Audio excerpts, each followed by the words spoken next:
Hello again. We're back. Right. Judy Nathans, Robert Winters. And we're still talking elections. Yeah. We won't forever, but for the 2 weeks up until November 3rd, we certainly will do some. Yeah. So in the last half hour, we talked a little bit about the background history and some of the sense, and hope we didn't completely glaze people's eyes over with some of the details. It's important to know that we vote differently. You have to rank your We definitely, absolutely. Yes. But I want you to sort of just to give a kind of a graphical representation, just to understand just how fundamentally the idea is pretty simple and just remarkably fair. All right, so for example, I think 2 years ago there were 25 candidates. This year there are 23. I think in 1941, in the first PR election, there were 83. Count them. Are you kidding? 83. Listen, I could bring up the results if you like. Oh my God. We got them. Why was it so popular? What was going on? Well, I think it was people said, well, this new system here, wait, I just run because maybe I have a chance of being elected. Oh, I see. It was after the new system. So a lot of people just took an interest just for that. Yeah. So what happened then was, let's just look back in 2013. 2013. So we're going to go to that? Yeah. So let's see. So you can whack this here, right? Alrighty. There we go. So in the 2013 election with 25 candidates, and I think I can just about see all of them there. Yeah. You begin with what we call the first count, which is where you tally up only the first preference votes, the number one votes. And the reason why you see you must vote for such and such candidate number one is because it's absolutely pivotal that the candidate get a lot of the number one votes, because if they don't get a lot of number one votes, they won't be sort of in the running. Right. They'll become one of the sort of bottom candidates that basically end up feeding the other candidates. All right, so what you see here, and I've put in as many colors as I could to try and distinguish the candidates. Really so good. Leland Chung's ballots were the ones that were in red. Surplus. So he had a lot of surplus. Now the basic idea is you using some of the methods we just talked about.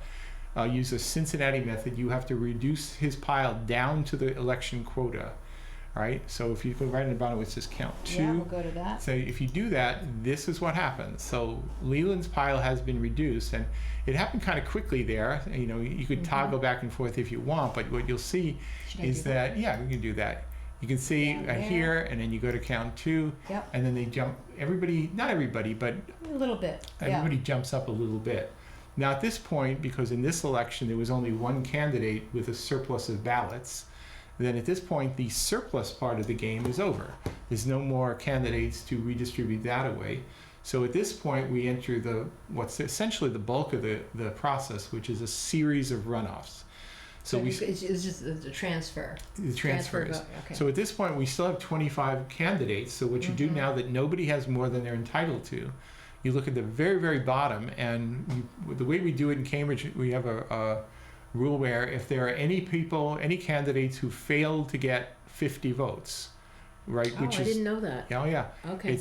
Which is actually fewer than the number of signatures that it took to get you on the ballot. On the ballot, wow. Which I think that's really the connection. Yeah. So those candidates, we eliminate, we defeat them simultaneously. So I think in the 2013 election, there was 1 or 2 candidates who were at the very, very bottom. So what we're going to do is we're going to start defeating. Now, if you click on count 3, right there, you'll see that we now have a few candidates. We have 1 or 2 candidates less. They've disappeared. I think actually it's just Greg Morey and any write-ins. Right. Right, because the other ones. Yeah, and you'll notice that most of those ballots did transfer, though you barely saw it because there were just so few to give. Some of them had no additional live choices, so those are what we call exhausted ballots. They have no more valid choices to be given to any continuing candidate, right? So now at this point we're reduced to, I believe, 24 candidates. I hope I got my math right. Right? So now if you click on count 4, what we do here, then this is where the candidate who had been at the bottom of the poll at that point, which was Ron Payton. Yeah. So when he's eliminated, so this is what we would call the Payton transfer. I see. Then his ballots are then transferred to continuing candidates as well. But once again, what you see is a relatively little movement because there just aren't that many ballots to give, right? So people essentially have to reach that red line to They actually be have, in. they have to basically, I mean, they have to get up to ultimately, where to the, get elected, you're the gonna have to quote come is. up to the same level that As Leland's that's ballots what I'm has been saying. reduced So to. in terms of just the color. Okay, They- should we go to count exactly. 5 to see? Yeah, go to count 5. So now you see what happens again. Very little ballots. That's the James Right. Williamson's ballots, Right. which I believe were on the order of 100 or less. So when they're transferred, they did distribute to other candidates, not uniformly. There are some candidates who might be considered to be similar in perspective or come from the same neighborhood. So certain candidates may do better than others in the transfer.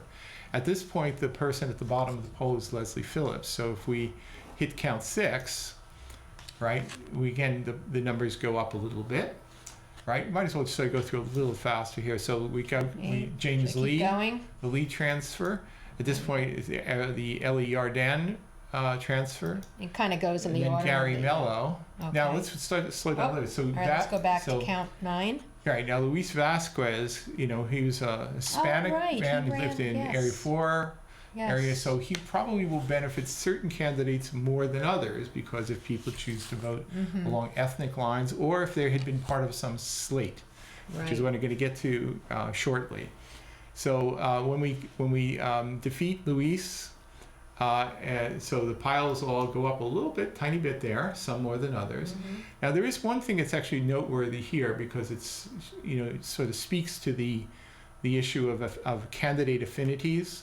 If their candidates have similar qualities, or if they similar constituencies come from the same neighborhoods, they tend to transfer somewhat proportionally more or disproportionately more towards some candidates than others. Now, Mushtaq Mirza, who sadly passed away several weeks ago, at this point in the count, he was the lowest, and he was a Muslim candidate, as was Nadim Mazen. So what you'll see when we defeat Mirza is, which we could do right now, you'll see that Nadim Mazen's light blue bar jumps up a lot. Actually, he goes past Craig Kelly as a result of that transfer.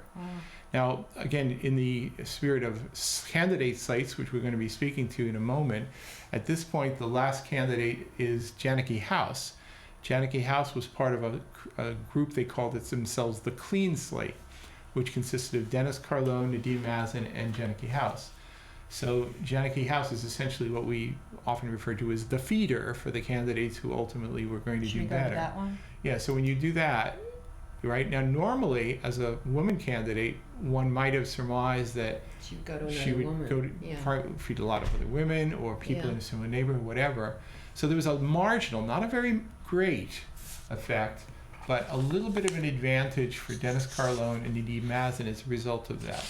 Now, again, it was a very small effect, but because the election was determined by really just little more than a dozen votes, that little bit of an effect as a result of the slate may well have made the difference in the election. Yeah. So at this point, it's Christine Van Hoffman was the last candidate, another woman candidate. So you'll see that gave a big of a jump to Minka Van Buzikum and several others. At this point, it's Logan Leslie was the last one in the count. So he feeds a few more candidates. Notice when you defeat candidates at this stage, since they have so many more ballots, the totals for the continuing candidates will be affected a little more greatly. Now at this point, the candidate at the end is Jefferson Smith, right? I don't personally notice a particular pattern in how the transfers went, but I'm sure there's some. And then it was Sam Seidel, and when he's transferred, That was significant. a lot. Yes. It's there. Now at this page here, what you see is Minka Van Buzikum, who Can I actually go back? Let me see if that gave her. There yeah, she a little is. bit of advantage. Yeah. Yeah, a lot of it. See? Yeah, quite a Okay. bit. Yeah. But you see at this point here, even though Ken Reeves had actually done better in the number 1 votes than Right. Minka, by the time all these transfers Right. have taken place, Minka has now done better than Ken Reeves. Yeah. So when we decide who's now to be defeated, we take the person who's lowest at that point. Now, as a black candidate, Ken Reeves' votes disproportionately might be expected to go to other black candidates, and that's exactly what happened. They went to Janice. Denise Simmons, Dennis Benzan And probably would have gone person even of color, more, yeah. except that they're kind of cut off once they become elected. Oh, And so you right. see- what you So see- now, right now, we see that there's There 4 are now people that have reached, no, there 5 are that have reached 5. quota, I right? believe there are now 5 5 candidates they've who've reached now quota, become right. elected, and there's 1, 2, 3, 4 other McGovern, candidates left. Carlone. Now, at this stage, the Right. election is virtually over because if you look at it, though, they are very Yeah. close. The ballots between Carlone, Kelly's a little higher there, Mazin and Van Biesikum are ridiculously close. They were like within Yes. about 20 votes of each other. But Minka was just barely less than the others, so she Yeah. becomes the one to be defeated. And with all those ballots, Yeah. then everybody becomes elected. Right. Wow. Notice also on the very far right of the picture that there's also a little shy of 10% of the ballots end up being exhausted primarily because once everybody reached the quota, they were elected and there was no place to give them. Right. All right? So Wow. that's a little bit of Amazing. that. And let's see, once again, I'm having trouble with the machines here. There we All go. right, here we go. Okay. All right. So anyway, that was a graphical representation, I That was suppose. great, yeah. I mean, we could also sort of show you it all numerically, but you know, if there's a clamor for that, just give me a call. We'll do it in a future week, right? We certainly have that as as available. All right. Now, one of the things that I was trying to point out, just in a minor way, is that affinity amongst candidates, which might be based on neighborhood, it could be based on ethnic criteria, ideology, gender, race, you name it, or maybe it's in a somewhat more artificial way. Some candidates chose to put together a slate of candidates where they then ask voters, please vote for people on our group, Right. and if any one of them is defeated, then the hope would be then if everybody's Your next only vote voting in the would slate, go, would primarily feed the other members Right. of the slate. So it's totally a strategic matter right. to sort of maximize the efficiency of votes of a particular And group. does that work, though? That's what my big question Well, I is. mean, it works, but you know, it doesn't work if you're absolutely good. During the days of the Cambridge Civic Association, they would mail out slate cards, and there were Right. thousands and thousands of voters who didn't necessarily know every little last bit of what was going on in the city, but they took that as something they could trust. There was Right. 60 Because years they like of one of history. them, so then they must all be okay. Yeah, and people would Yeah. say, I'm going to just vote the CCA slate. It was like Right. the good housekeeping seal Right. of approval, and Right. people sort of went by that, and it Right. made life easier. It was easier Right. to vote this way. So in that sense, it was very, very effective. In a lot of other years, people sort of put together slates. It was never, I don't think I've seen one that was ever effective in the same way that the CCA slate was. People, I think, now this year certainly would like for that to be the case, and maybe it will prove to be the case. Yeah, there's you know, several that are we'll see. kind of running strong. Yeah. Yes? So what has happened? So this has become kind of a matter of some note this year. Let me just sort of give. I think I said a little bit about this last week, Yeah. but possibly because there was this little bit of a slate phenomenon 2 years ago with 3 particular candidates, there was an acknowledgement that among some parties, in particular this group known as the Cambridge Residents Alliance, that maybe they could really do better with that. So they kind of let it be known many, many months ago that they were going to try and defeat certain incumbents, which meant putting together a slate of candidates, and they were actively recruiting candidates to put together on a slate. So the word gets around. Some of the incumbents who were targeted, not unexpectedly, say, well, wait a minute. If they're going to do that, maybe we should do the same.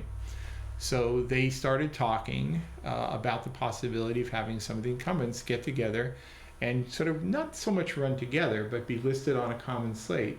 So that, for example, you saw the big surpluses with Leland Chung. Yeah. If many of his voters were to say, not just vote for arbitrary candidates, but were primarily to vote for other members of this particular slate, which came to be called the Unity Slate, Right. then the presumption would be that they would help elect people in that Right. particular group. So anyway, so that was what was planned. And then meanwhile, before anything was announced, Nadim Mazin got together with a few people and put together his own slate. So I think Which they is called it called Slate for Cambridge. Slate for Cambridge, which right. is kind of an ironic name Yeah. because most of them And aren't who's from on Cambridge. that? That particular slate, I think I actually have some of those ones listed here. That was Nadim Mazin, Mariko Davidson, John Sanzone, and Romaine Waite. Right. They also actually have a Jay Crutchfield for school committee on their slate. Okay. Right. So now that's now made official. They put that there. And then the next step was that then the unity slate was then announced, and that's considered of 7 incumbents, which are Dennis Benson, Leland Chung, Craig Kelly, David Marr, Mark McGovern, Denise Simmons, and Tim Toomey. Right. By the way, it's always important when you put out your slate, even though I read them in alphabetical order, you try to never bias one. In other words, the purpose of a slate is not to elect one person. It's really for everybody, though arguably maybe with the one Matt's put together has been a little bit more biased toward the one dominant candidate. And then ultimately, after those 2 slates were in, then there's a third one comes in, which is the one that's spurred the entire thing, which was the Cambridge Residents Alliance. But they don't really call it a slate. They don't call it a slate, but it's a slate. It is. There's no question it's a slate because, I mean, even if you look at the literature they put out, they say vote smart, there you go. vote tight, vote 5, meaning vote just these 5, and there are 5, and they're told to do that. So you can call it a slate or not, but if it's got a card that has the names, these are the ones you should vote for. Not everybody's on that. Right, and but the thing is that what this means then is they're saying 2 messages, saying vote for these 5, but don't vote for the other 18, essentially, unless you've done just these. As they say, vote tight, just these, right? So part of the strategy of a slate is not only to give advice to people who you should vote for, it's implicitly also saying who you should not vote for, right? Fair to say? I guess, yeah. I think the CCA slate during its years meant you don't vote for the independents, and then the independents would say, well, who's on the CCA slate? Because I'm not voting for them, so I only vote for independents. So does that mean then they don't want you to go 1, 2, 3, 4, 5, 6, 7, 8, 9? I don't think they really would like that, because if some of their candidates are not, maybe if you put just them at the very top, maybe that would be something they would be right. But okay I read somewhere or something, if you just you don't have to vote. Maybe you wrote that. I don't know. You don't have to vote for all of them. You don't. In fact, very few people vote. If there are 23 candidates, I think I voted. Oh, that's a good point. They're going to be. Oh, yeah. Well, you can only. Yeah, but you only can go 1, 2, 3, 9, right? No, you can. Oh, you had an example of 20. You absolutely. What you'll typically find is in the vicinity of about 3 to 5% of voters will vote for just one candidate. That's perfectly okay. There'll be about 3 to 5% will vote for all candidates, rank 1, 2, 3, all the way up to 25, or in this case 23. Okay. But that's really rare and unnecessary. I think the best advice, really, this is what I tell everybody, is the way you vote a PR ballot is just look at all the candidates. You look at the candidate pages I put together, or ask somebody else. Yeah. And go to the forums. Go to the forums, and you just basically make a list of the candidates who you find acceptable. Okay. And the ones, of course, implicitly who you find unacceptable. And just say, I'm only going to rank those who I find acceptable. So it could maybe be 4 or 5. It could be 4 or 5. Chances are it might be more. Probably good advice is to have it be more. But you're not obliged to vote for the candidates that you don't particularly like. And honestly, if you did, there's a chance your ballot could be used. So in 1991 election, in fact, it was That's the one I was referring to. Somebody voted loved Alice Wolf to death, hated Billy Walsh, decided we're only going to vote a number 1 for Alice Wolf and gave a number 20 to Billy Walsh. But that was a year where Alice Wolf had a surplus, and guess whose ballot got pulled out to be distributed to the next available candidate? Billy. That ballot, and guess who it was credited toward? Billy Walsh. That's too funny. So that's the way it can work. So it's a good advice. Let me ask something. Yeah. If a ballot, if somebody just puts an X next to who they want and nothing else, is that ballot thrown out because they didn't put a 1? If you, you can't put an X next to it now because you have to fill in the bubbles.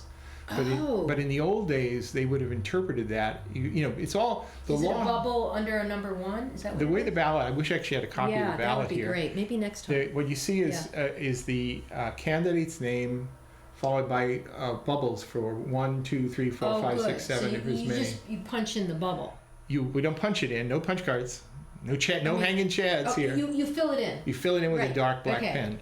Right. So the thing is that you can't really put in just an X. Well, you could just mark a 1 only, though. So that's good.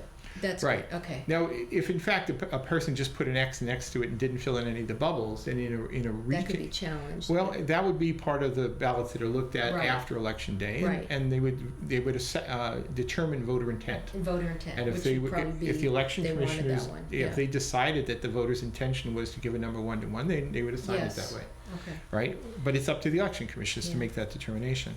So I always advise people just pick the ones you like, right. and then rank them. And rank them. And remember, the number one vote is extraordinarily important. Yes. I could show you some evidence here how in the 2013 election, if you were to count for 1 through 5 preferences, Minka van Beuzekum, for example, probably was ranked about 4th or 5th out of all 25 candidates in terms of general popularity. You have a chart with that, which is actually very interesting. Which one it's is actually that? This one, the election? Down popularity right here. Yes. So let's give a little bit of indication about that. Can you make that any bigger, though? I don't think we'll see. I think it's probably will come up on the screen okay, but let's see. Do I just do this? Press and then press there. All right, and it doesn't do anything for me. It doesn't like my fingers. There we go. Okay. All right. Now, a little hard to read this here, but I do have Minka's name in bold. So what happened, I think it's a fundamental, it's the one kind of problematic aspect of the... Oh, good. I can do it. Look at this. One of the more problematic aspects of the way we do the elections here is it so emphasizes the importance of the number one vote. So you see here, there's, in terms of number one votes, Minka lost some number one votes, so came in 11th in number one votes. But if you had actually looked at the ballots and basically counted them, if a person got either a number one or a number two, in that case, Minka comes in 7th. Yeah. If you say, all right, did this candidate receive either a first, second, or third preference, which means that's still a high degree of popularity, she comes in 6th. And really sort of extraordinarily, let's just go as high as top 5 because it's a little meaningless after that. She's actually finishes 4th out of 25, but she ended up losing the election. How does that happen? Well, it's really, I think, it illustrates exactly how important that number one vote is. Yes, that's true. All right, so I guess we can go back to all right, just this. Back to us. And here we go. Here we go. Okay. All right. Arguably, you don't want to ever, as a candidate, you want to ever say, please vote for, well, just give me a number 2, I'll be happy, because you really have to drive for the number one votes. And I think voters need to understand that too. So, the thing is, a lot of people game the system a bit. They say, well, I'm going to give another candidate a chance, and, because I think my candidate is safe. The one thing a Cambridge municipal candidate never wants to hear is that they have a safe vote. Is that people think they're safe. Right. So they run scared. They tell people, I'm in trouble. Yeah. And they really, really want to drive home that point, because I think it's important to do that if you're actually going to be elected and even have a chance of being elected. Yes. All right. Now, I guess we got about another 5 minutes here. So I think maybe one thing I want to just say here is that, so we have this year, well, actually, there's actually a 4th slate of sort. Is Kim Courtney and Xavier Dietrich are running as a twosome.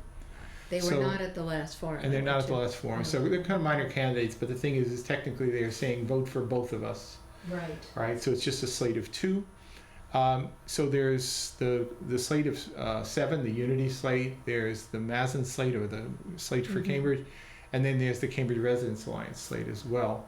Now, within each of these slates, let's be clear. I think the backers of the slates tend to kind of privately know who they really want to get elected, and I'm not going to say who they are here. Yeah. So they tend sometimes, if you have some popular candidates and somewhat less popular candidates, there's sort of an understanding that the less popular ones will become defeated, but as long as they're on the slate, those ballots will be good for us. So people kind of nastily, I suppose, we always call them feeders, right? They're going to help to elect others, but the intention was not so much for them to be elected themselves. Now, so those are the official slates, right? The Residents Alliance one, whether they call it a slate or not, it is. The Unity slate and the Mazen slate, or the slate for Cambridge. Right, and then the other one. But the thing is, voters, of course, have always created their own affinities and affiliations and essentially unofficial slates as well. So, for example, a lot of people were upset in the last election. It was only one woman elected. Right. So it would be not at all surprising. There were 5 women running this time, 18 guys. That if women wanted to make sure they got more proportional representation, which seems like a reasonable goal. Yeah, but you can't just vote for someone because they're a woman. That's right. It's got to be, you got to have qualified candidates, and they've got to be good candidates, and they've got to, really be worth it. But, with 5 candidates, you might have somebody who voted for 5 women candidates, and then vote for others if they want, but they could choose to do that. Yeah. Traditionally, people vote by neighborhood. So if you are living in East Cambridge, you might vote for like Toomey, or Connolly, I think, lives down there, right? So people might vote based on neighborhood. People do vote ethnically, whether, I'll defend anybody's right to use whatever criteria they want. And also the young people, college students. Young people might choose to vote for cultivating the college student to vote. Absolutely. To register. I think Leland Chung, I think that's certainly instrumental Absolutely right. in his and so Nadine. Absolutely. So based on age, based on ethnicity, based on neighborhood, based on ideology. Right. I think one mistake a lot of candidates or voters make, they think that everybody votes based on ideology or policy positions. But the truth is that a lot of times... Can you have a beer with them? Yeah, it's basically, he seemed like a nice guy, or she was really coffee. Great, and maybe a latte. And she laughed at my jokes or something like that. It becomes very personal. This is, Cambridge municipal politics and elections is really all about retail level politics.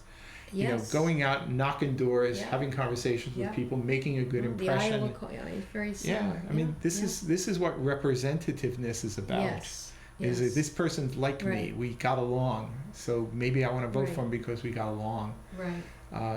Sure, there are certainly people who are going to vote based on policies, and you're going to go to these... Or their kid goes to my school, too. That's a big one, actually. We didn't talk about the school committee, Right. which is kind of maybe indicative of a fact that we need to emphasize, too. Yeah, which is, but even the city council, I mean, you can have a absolutely. kid that is in your school, too, so you're more familiar with them, or there's something familiar about That's them. right, and that's just kind of how it works.